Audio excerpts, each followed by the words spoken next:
Gotta go to one of them games, man. I know you got to go to one of those games. But we have the most special of all guests.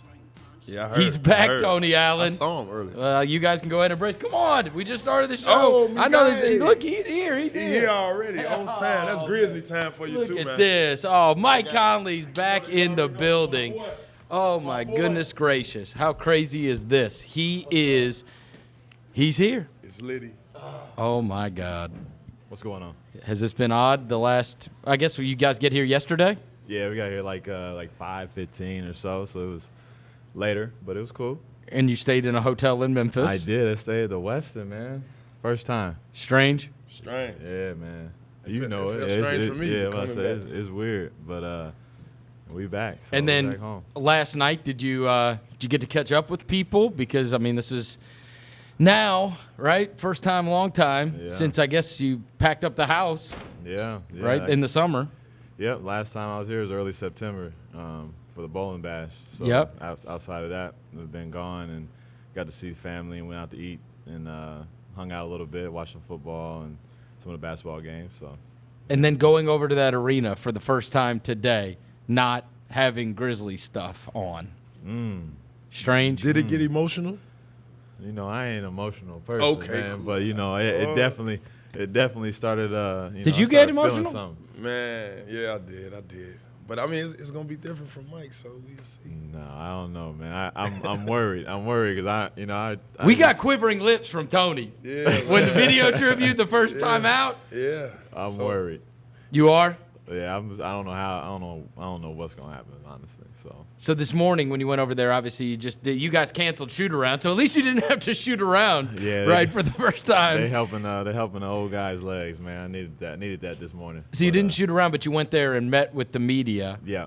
As an opposing player, answering questions about the Utah Jazz and about tonight and being back and everything. What do you expect? Honestly, man, it's like this is new territory. I don't know anything. I'm trying to treat it as a basketball game, but it's more than that, obviously. So you know, you don't want to miss the moment. You know, this moment is going to be a special night. Just you know, all the memories and stuff. Like I said, like just seeing Tony this morning driving by, I was like, man, am I back in like 2013? You know what I'm saying? Like, it was just like. You know, memories just popping off every corner I walked around. So it's just gonna be fun and special. What pops out the most when you think about it, right? Because I mean, it's just a wave of your whole life that has happened. I mean, you got married, you had kids. I mean, all the stuff that happened important off the court, and then you have all the important stuff that happened on the court. All took place here. Yeah, literally everything. Like you said, like I feel like the city was, raised me. I've spent a majority of my life here, and I raised my family here, and lifelong friends and family members obviously being here. But I think just the whole process of it all, we basically started from the bottom when we were here, and brought the organization up, brought the city up, brought everybody up together, and we did it together. It wasn't one person, and that was probably the most memorable thing, is that everything was happening at the same time. When you think about him, what do you think about? Man, just, being in the backcourt with him getting on my head, him telling me all the bonehead plays I'm making, and just that camaraderie, that brotherhood, him, working on his game, being first one there, late to leave, just watching that work ethic, it get contagious, and I had a blast while he was in the backcourt with me. Yeah. Is it strange to pass a ball to a shooting guard that you yell at him to shoot? Hey, don't listen to that shit. Yeah, no, it's cool. That's what he do.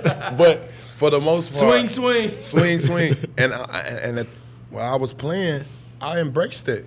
Like I know you did. I run 100 sprints just to get the ball and while they tired and clank that thing. You know what I'm saying? So it's okay. It's all right. EA Sports is in the game.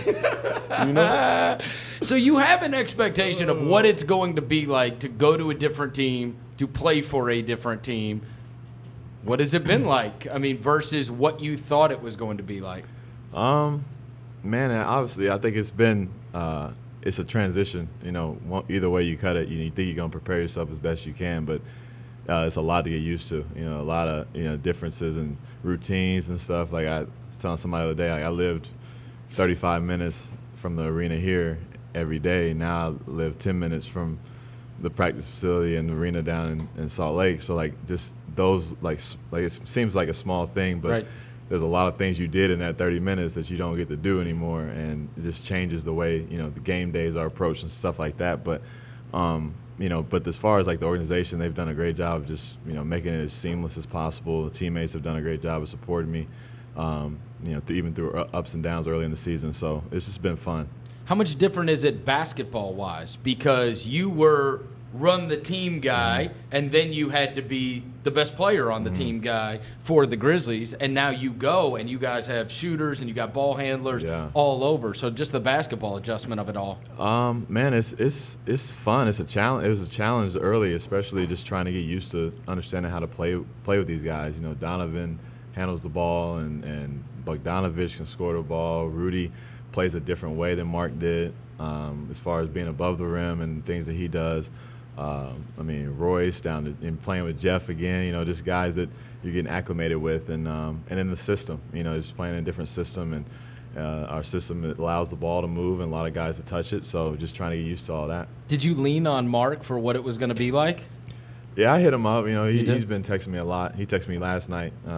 Just wishing me because he knows yours is first. Did you wish his would have been first? Yeah, he wanted to see what it's going to be like, so he wants me to give him the inside scoop, before he gets out here. But Mark, just told me to just stay who I am, stay grinding, stay focused, locked in, doing the things that we normally would do.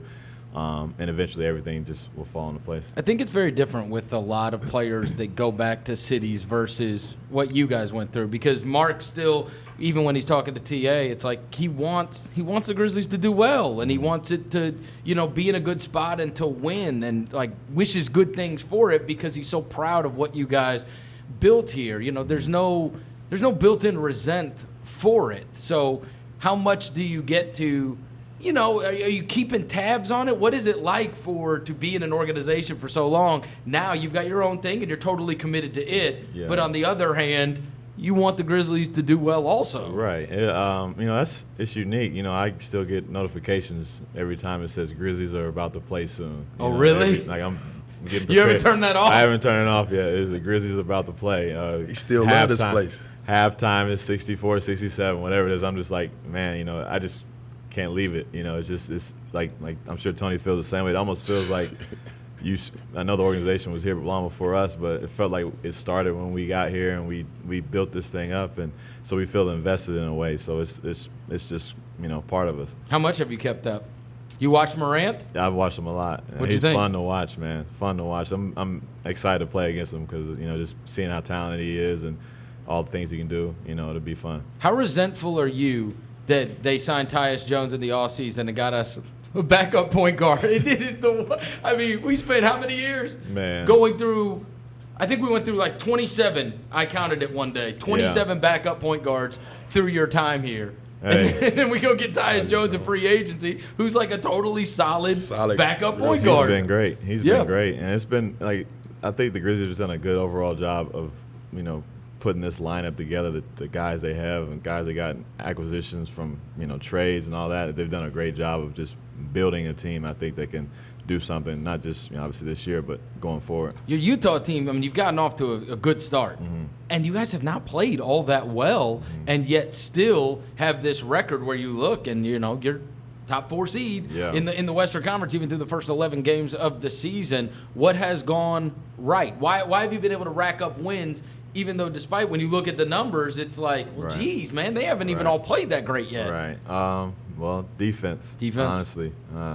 Which you're used to. Yeah, similar. He's used to that. Similar to the Memphis days. Yeah. Where we would, we always believed defense would travel, and we've had a hard schedule early. We've played some great teams, and we've had to each game have had to different challenges on the defensive end, and we've accepted them. And offensively, we're going to start clicking, and the nights we do click, we look really good. But Each game we've done, better on the offensive end, but defense is where we're hanging our hat, and hopefully we continue to do that. All right, I think they're a scary team. I do too. I think they're a scary team, man. Whenever y'all get it together and and get on that 8, 9, 10 game road winning streak, I think they're gonna be dangerous. He's always coming in here every week telling stories about all you guys, right? When You telling lies? No, they facts. My eyes don't lie. you can catch him on some Tune in, some man. liberties he has taken. Tune in. That being said, when you think about him, and you guys were backcourt mates for a long, long time, I asked him what he thinks about with you, and he talks about the hard work and everything else. When you think about him, there is no teammate like him. No, there's not one person ever you and me like TA, and I say that in all respect. It's the way he prepared for every game. He prepared to guard Kobe, and prepared to guard KD, prepared to guard all these guys. It didn't matter who you were; he was preparing as if you were that guy, and he'd be walking around and have his iPad with him, or his laptop, I should say. We all had iPads and had this little small. He'd have his laptop out, walking around the practice facility and the cold tub and just throwing it around. Just being. I mean, one day I saw him walking down in the neighborhood with his laptop out. At Southwind? Yeah, and with his like that ain't normal. You know what I mean? Like that's a different type of guy. He's walking down the neighborhood. Yeah. He's You gotta stay ready. holding a laptop. You stay You're ready. lucky You ain't gotta get ready. You know my motto. Huh? Stay ready. You gotta get ready. Yeah, and in terms of the games that stand out, not just with him, but the game here. If you think back and a game pops in your mind, is it playoff games? Yeah, It is. It's a playoff game. It's probably honestly the win against the San Antonio Spurs, where we advanced to the second round. We were 8 seed. They were the 1 seed. Zebo went off and took us home that night. But just that atmosphere, that first time, that first feeling of tasting what a little bit of success was like, I think that was the beginning of a great era of basketball for us. In terms of not getting, you say you're not an emotional guy. Have you done anything to attempt to prepare yourself for tonight? I've probably done what I shouldn't do. I've been watching a lot of old videos and watching a bunch. I'm over here looking at old games and films and stuff. I probably shouldn't be doing that, but it's inevitable, I think. I saw you posted the broken face. Yeah. This morning. Oh yeah. Because it's like, when people think about, the time here, it's like coming back from that, and then, even the one where you're in the luxury box waving, and the face is all smashed up, whatever. Man, I almost forgot about that. That's just like those moments will never go away. It's kind of like what Memphis and our team was all about, is like getting knocked down and how we responded. And it was me in that case, but all of us went through that. Like we were all in that together. You got a different deal than I, Mike, because typically, guys go back and it's like the team traded me or the team whatever. Yeah, I want to kill him. I'm a killer. You know what I mean? We may make you cry. Yeah. We're gonna make sure you get the biggest I got ovation. it. I'm telling you. Get a And that's over- the thing right there, the ovation. That's going to get you. When they get to standing up. So you got to be ready, Mike. You better be ready, man. Your video too. I mean, you're doing the push-ups and the first team stuff, and people are in the crowd holding up "We love you" TA signs. That was terrible. Yeah. I mean, I was dying. Man. I was like, "Oh, come on!" Oh. I mean, no offense to Ben McLemore, but he's playing shooting guard for me, and My I'm like, stomach was in the back. Why? I was like, so it's gonna be interesting to see how Mike. Don't cry now. "Yes." Nah, I'm gonna look. You gonna be at the game? I'm gonna try to get there. Al called me today and asked me did I want to go. Well, right next to the Grizzly bench. Yeah, he asked me today. So You gonna do it? Come see what's up. Come see what's up. He ain't coming. What if he stands up and starts giving you a standing ovation? Then you're gonna lose it. Man, nah, I'll probably start laughing. I see TA. I ain't gonna lie. He'll probably make it all better for me. I need. So TA he to be might there. need me at the game today, man. Yep. And so now what? The road game routine? Or you just going to go back to your hotel room and watch old clips? Go back to, listen, I'm going to go watch some film. I'm going to take a nap. I'm going to get ready to go, man. That's what it is. Same routine. Yeah. Thanks for stopping by here, man. Appreciate You know, it. we'll always love you, man, and we're brother. glad to see you back in town. Everybody's happy to see you. I can't wait to see what goes on tonight. You better cry. Man, stop. We'll be back into this. Chris Vernon Show.